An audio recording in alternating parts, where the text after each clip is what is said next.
Welcome back to Fantasy Sports Addicts Anonymous. My name is Tom. Hi, Tom. I am a fantasy sports addict. And my name is Ryan. Howdy, Ryan. I, too, am a fantasy sports addict. It sure has been a busy weekend, the second weekend of September in 2015. I just got my ass handed to me in the first round of our Dynasty Baseball playoffs. Sad woe is me, but really, more importantly, this is week one of football season. Tonight we got 2 games, Monday Night Football, but woo! I mean, we've had injuries already. There's moves to make.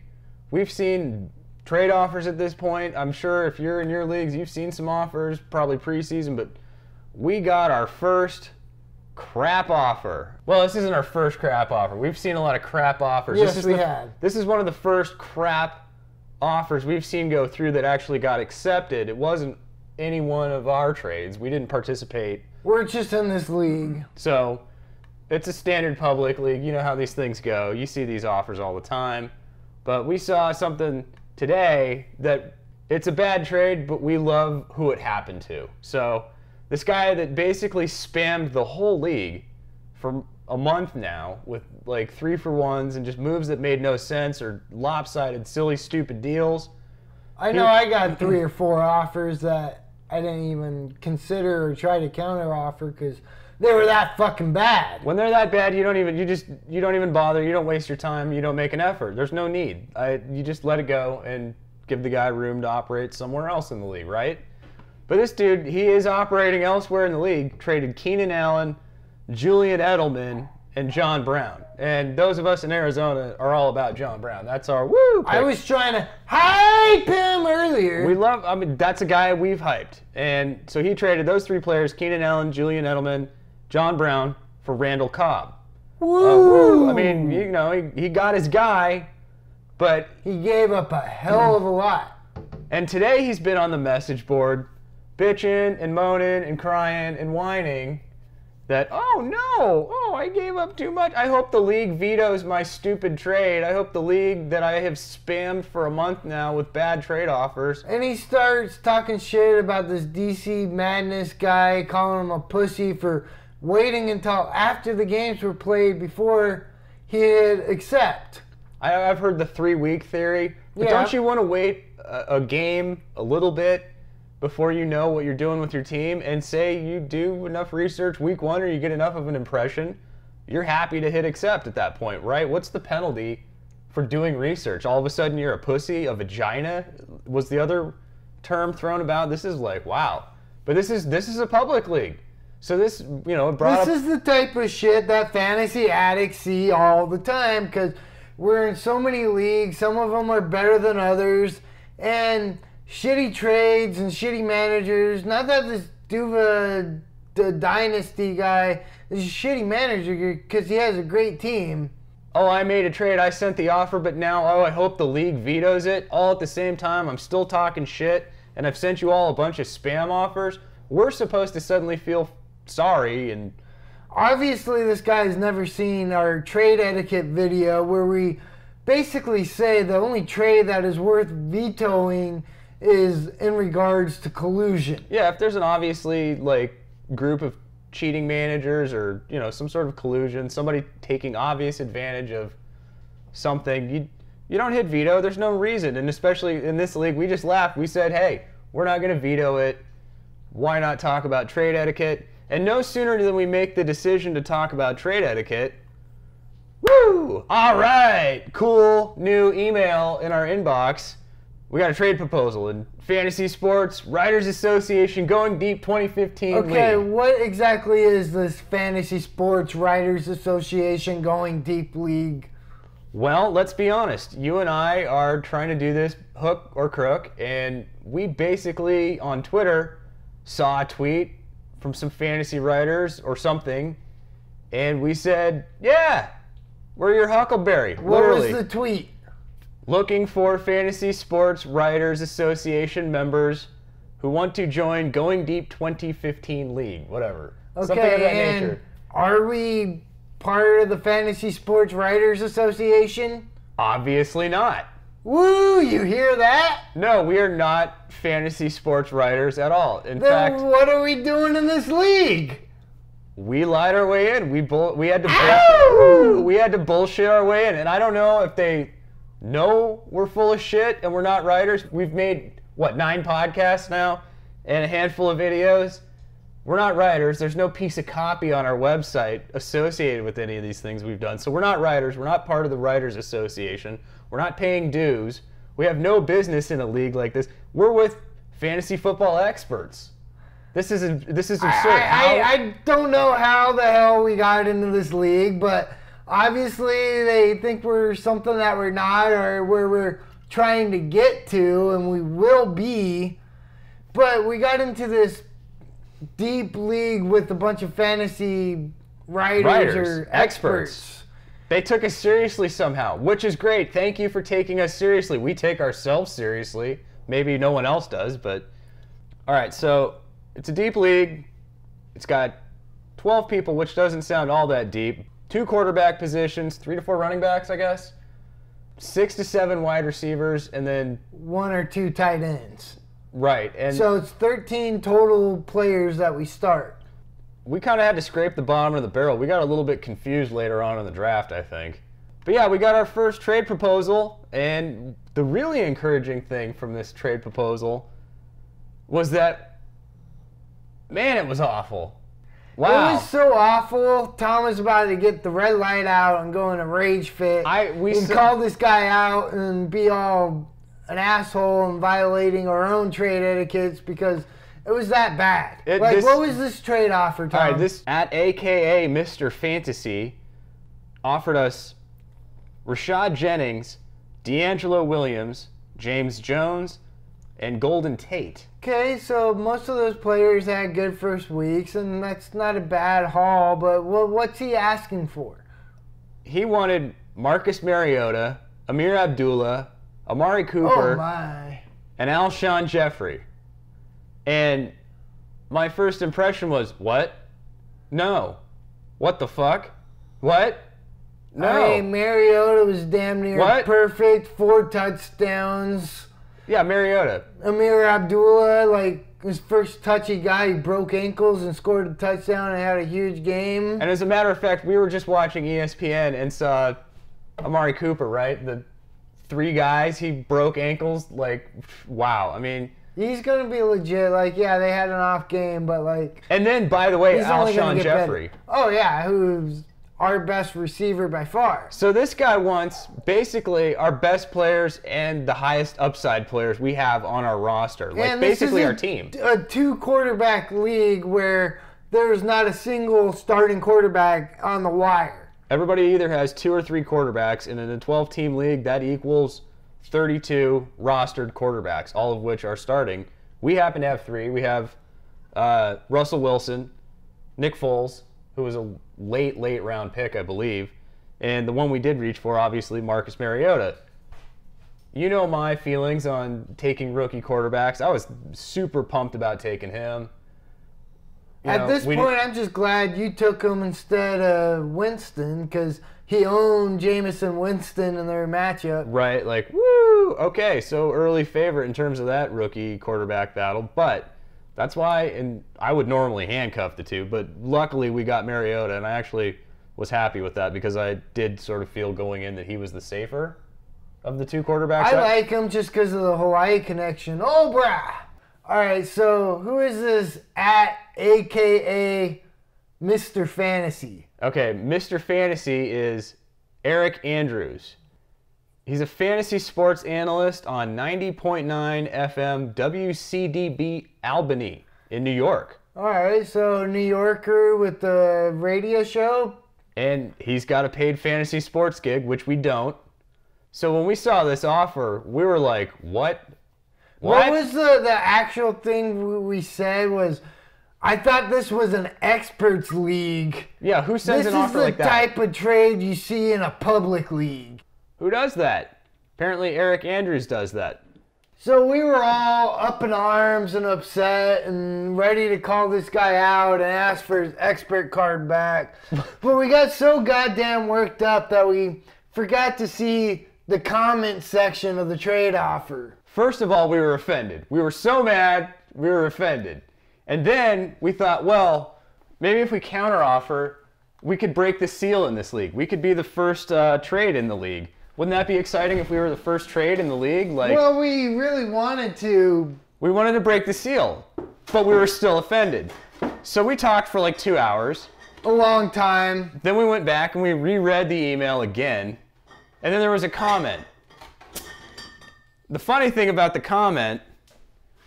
It changes everything. Well, the comment changed everything. You can't be mad when you see some dialogue in a trade offer, right? I mean, we love dialogue in a trade offer. We got a really nice compliment. Great draft, man.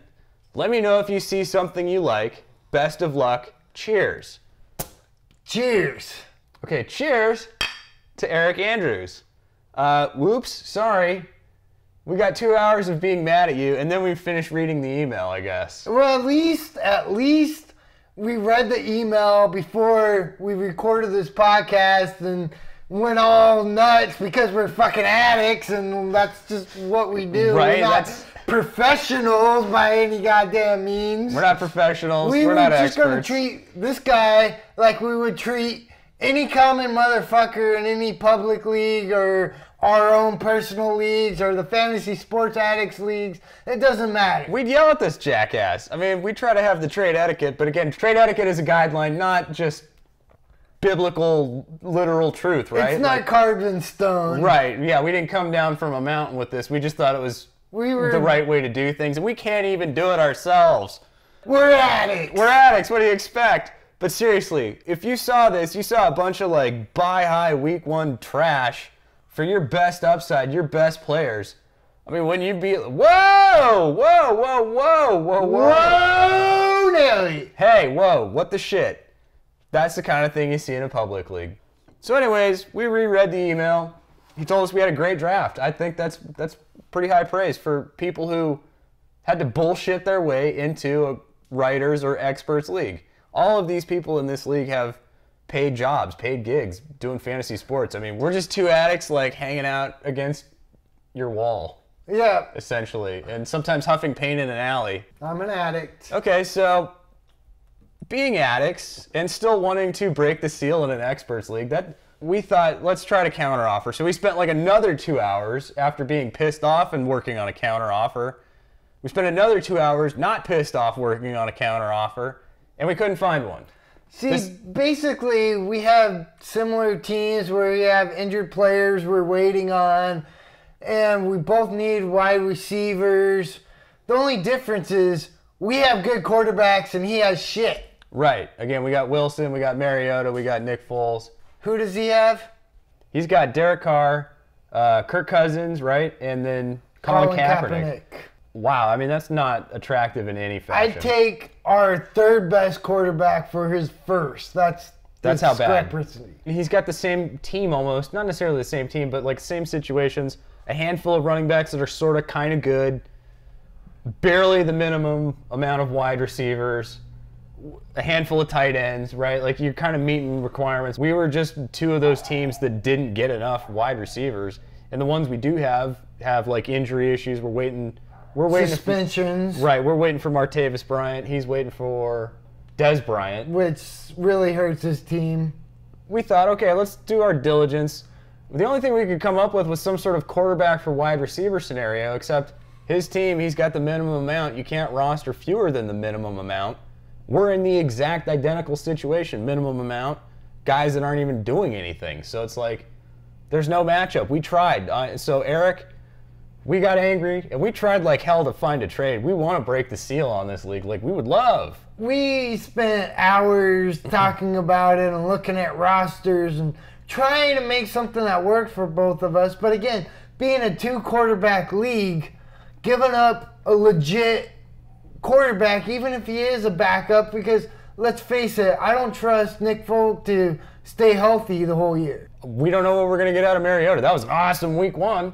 Awesome week 1, but he's still a crapshoot, which at the same time, normally that would be a sell high, But which not we in wanted. a 2-quarterback league where there's not a single starting quarterback out there. Yeah, there's just not enough depth, especially when again, there's flex to each of these positions. You start 1 to 2, 6 to 7, 3 to 4.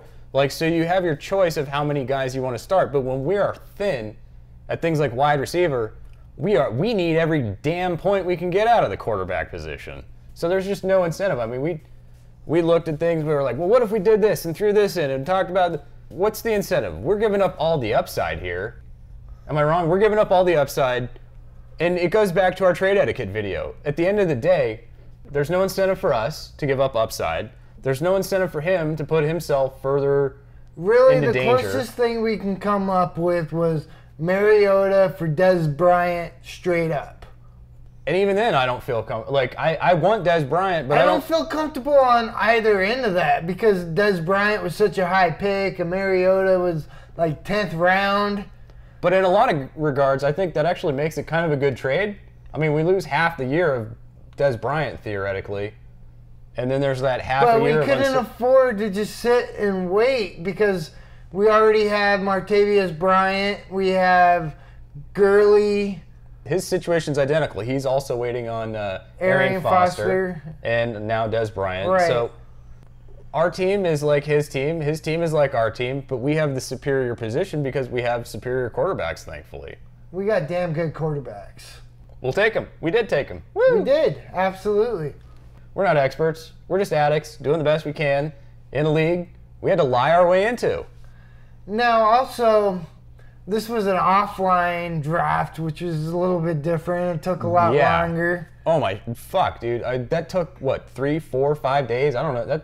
It took forever. We're used to let's get this shit done in at least 5 hours, right? That's if it's a deep auction, right? Deep auction. We'll allow 5 hours for a deep auction, right? We'll make the time. It's painful. But it's not as painful as 5 days waiting. This is a deep expert offline draft league. Now, granted, the draft mostly did take place and start over Labor Day weekend. So, it's a busy football weekend. These are all professionals, writers, broadcasters. They're all doing their shtick, same way we kind of were.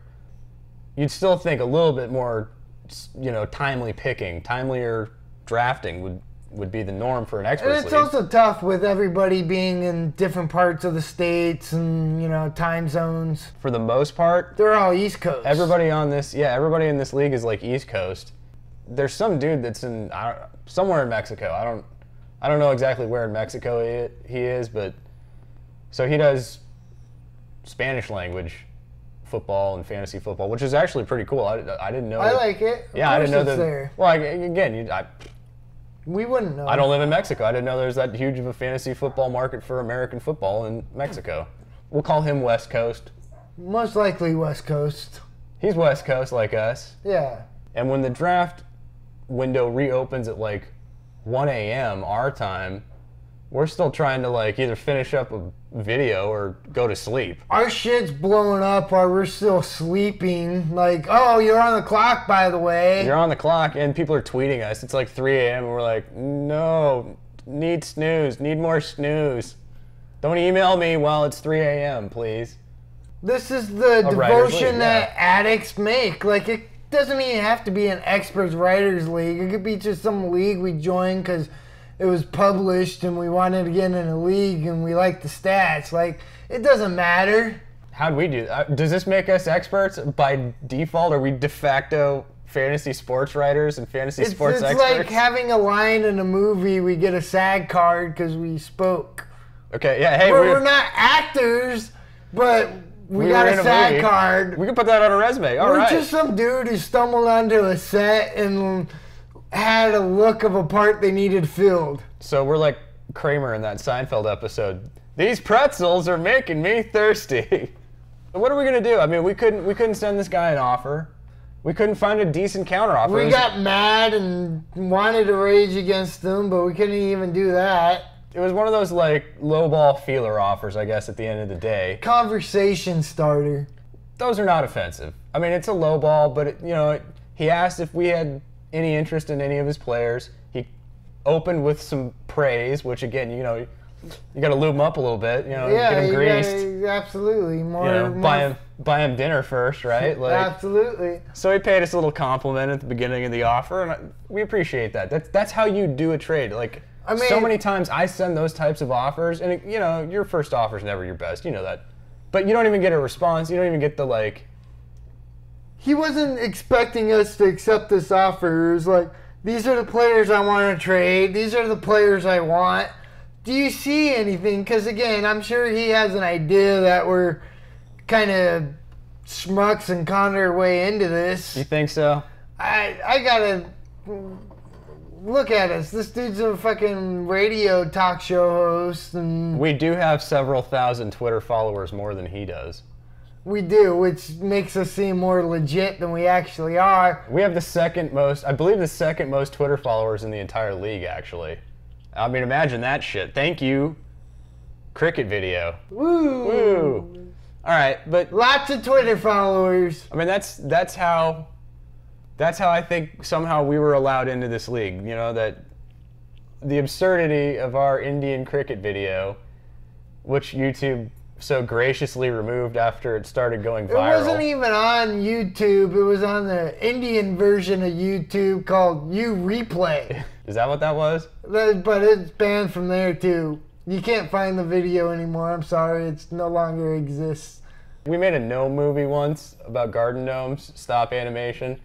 We got 85,000 hits in 3 hours for a Paris Hilton sex tape remake.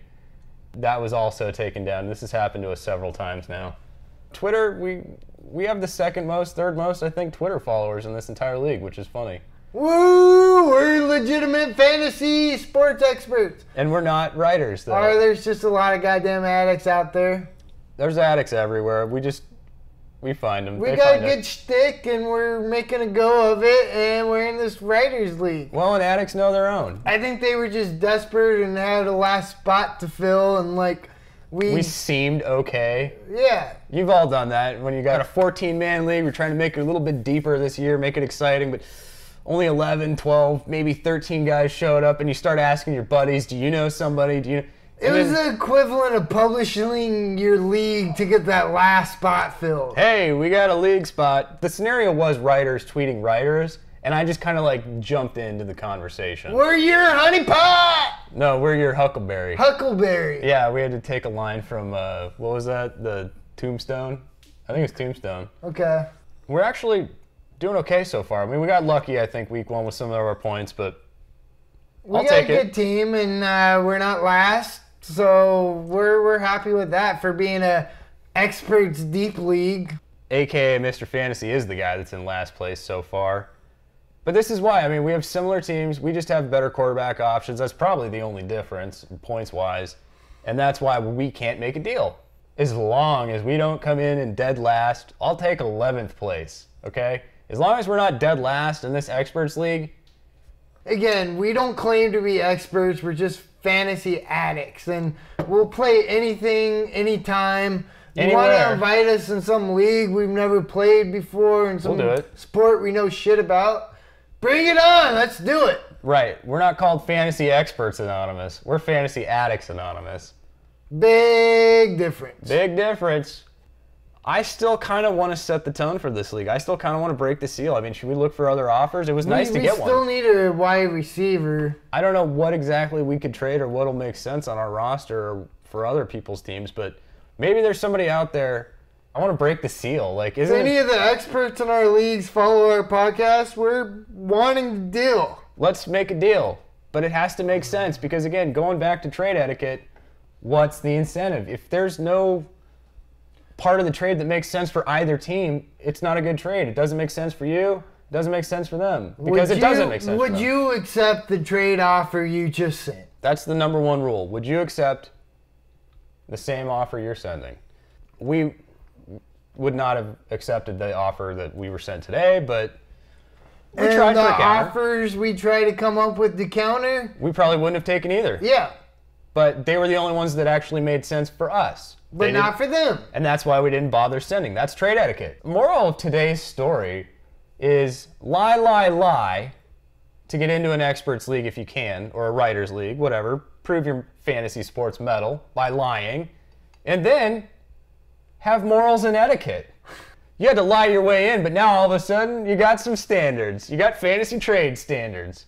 This could be exciting for us. I mean, all of a sudden we're getting networking and connections and people. And it was still a good discussion. Guy sent an offer. He communicated. We looked and tried to respond and considered what he was offering and responded back and just told him that we didn't see anything that made sense for both of us. And in his Twitter response, he did leave the door open. Now, the one thing I'm a little disappointed about still, most of this league is now following us on Twitter as we're following them. But this guy still ain't with the program. Where you at, Eric? Come on, follow us. Give us a little Twitter follow. We follow you, dude. That's how we talk to you. I'm okay with tickling balls. I'm okay with tickling balls. That doesn't offend me as much as... All right, so stay tuned for me punching Ryan in the face. Stay tuned to the results of this Experts Writers League we're doing. We're pretty excited. We'll be talking about it more for sure. And, hey, make sure you're active out there. There's already moves. It's week 1, but don't forget, there's stuff happening. Get out there on the waiver wire. Ow! We'll do our best to give you the info. It's pretty easy. Just add the player that replaces the dude that got injured. Pay attention. Next man up. Yep. Next man up's like the rule of fantasy football as it is in actual football, I think. Next man up. Next man up. All right, I'm going to go ahead and close us out with our fantasy sports serenity prayer. All right, I'm going to hit the waiver wire in this league and look for our next man up. Yep. All right. Fantasy gods, please grant me the serenity to set my ideal lineups and the courage to take down this Fantasy Sports Writers Association Going Deep League Aggressively. and the wisdom to trade rape, a.k.a. Mr. Fantasy, Eric Andrews. Give us a wide receiver. Amen. For Nick Foles. Amen. All right, so check us out on Twitter at letter F, letter S, the word double, letter A, at FSWA. Check out our website, FantasySportsAddicts.com. And also, stay active, be competitive, and Hopefully be victorious. at any cost. Ow! Thank you. Good luck.